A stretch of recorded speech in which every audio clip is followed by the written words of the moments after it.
50 से 70% IVF की success rate जो हम क्लेम करते हैं, उसके अंदर जो हम स्टेप्स फॉलो करते हैं, उसकी सीरीज़ की ये थर्ड वीडियो है। आज हम IVF की जो थर्ड स्टेज होती है, ओवम पिकअप, अंडे निकालना की स्टेज, उसमें हम क्या चीज़ें मेक श्योर करते हैं। एक तो हमारा जो ओपीओ थिएटर है, उसके अंदर की जो एयर क्वालिटी और टेम्परेचर होता है वो मेंटेन्ड होता है। हमारे पूरे पाकिस्तान के अंदर हमारा वाहिद IVF लैब है जिसके थिएटर के अंदर भी पार्टिकल काउंट 0 रखते हैं हम,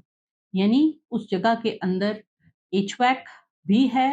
और इसके अलावा जो डक्टुलर सिस्टम ऑफ फिल्ट्रेशन सिस्टम है वो भी है। हम पेशेंट का ओपीओ जिस थिएटर के अंदर कर रहे होते हैं वहाँ पे टेम्परेचर 28 डिग्री से लेके से नीचे होता है और उस दौरान वहाँ पे जो पार्टिकल काउंट है वो हम 0 करते हैं और डेली बेसिस पे सुबह लैब ओपन होने के बाद हमारे एम्ब्रियोलॉजिस्ट ये चीज़ मेक श्योर करते हैं। दूसरी इम्पॉर्टेंट चीज़ ये कि हम जब ओपीओ कर रहे होते हैं तो जो ओपीओ स्टेशन के ऊपर हमारे पास जो ओपीओ की ट्यूब्स होती हैं वहाँ पे थर्मोस्टेट लगा होता है जो जो ओपीओ की जो ट्यूब्स होती हैं उनका टेम्परेचर भी बॉडी टेम्परेचर के इक्विवेलेंट कर देता है ताकि जब हम ओपीओ करें और फॉलिकुलर फ्लूइड उस ट्यूब के अंदर आए तो वो ट्यूब आगे से ठंडी ना हो जिससे कि वो साइड को शॉक मिल सकता है, उसका सेम टेम्परेचर हो जो हमारी बॉडी का टेम्परेचर है। दूसरा हमने जो रिकमेंडेशन है एशरे की और ASRM की के transportation of embryo should be just eight hand distance के एक हाथ से आप जो ट्यूब है वो लैब तक पहुंचा सकें, हमने उसको फुलफिल किया हुआ है। इसके अलावा ओवम पिकअप मैं खुद करती हूँ, यानी कि हम पहले जो मैच्योर ओवोसाइट्स होते हैं वो रिट्रीव करते हैं और उसके बाद जो बाकी फ्री फ्लूइड या इमेच्योर ओवोसाइट्स होते हैं वो रिट्रीव करते हैं। कोशिश करते हैं oocyte रिट्रीवल के दौरान ब्लीडिंग ट्यूब के अंदर मिनिमल हो ताकि एग जो है वो ब्लड से इन कांटेक्ट होके कंटेमिनेट ना हो। इसके अलावा हम ये कोशिश करते हैं कि ट्रिगर बिल्कुल टाइम के ऊपर हो। हमारे सेंटर में पहला ओवम पिकअप सुबह 11 बजे होता है और उससे पहले मैं आ चुकी होती हूँ। मैं खुद ओपीओ करती हूँ। ओपीओ ट्रिगर के 36 आवर्स के बाद करते हैं। रात को जो 36 आवर्स पहले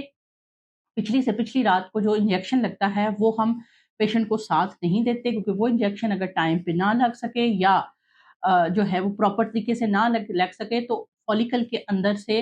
जो वो साइट है वो दीवार के अंदर चिपका रह जाता है और वो फॉलिकुलर फ्लूइड में रिलीज नहीं होता, जिसलिए हमारी लैब के अंदर अंडे या तो बिल्कुल नहीं मिलते और या फिर जो है वो कम तादाद में मिलते। इसके अलावा हम ओपीओ के दौरान ये चीज़ मेक श्योर करते हैं कि पेशेंट बिल्कुल रिलैक्स हो, अंडर एनेस्थीसिया ये प्रोसेस किया जाए ताकि पेशेंट को किसी भी किस्म का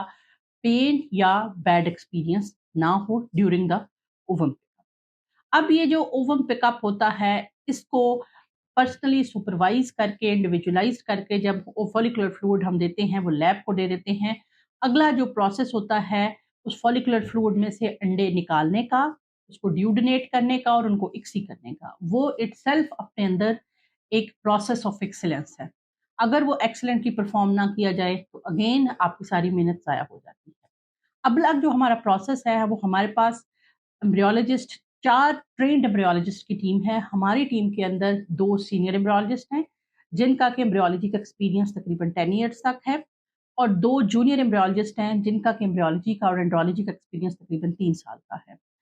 इसके अलावा सीनियर हमारे जो एम्ब्रियोलॉजिस्ट हैं उनकी अंडर सुपरविजन ये काम होता है, वो हर चीज़ को अंडर कैमरा मॉनिटर करते हैं और कोई भी कमी बेशी अगर होती है तो उसको वो टेक केयर करते हैं।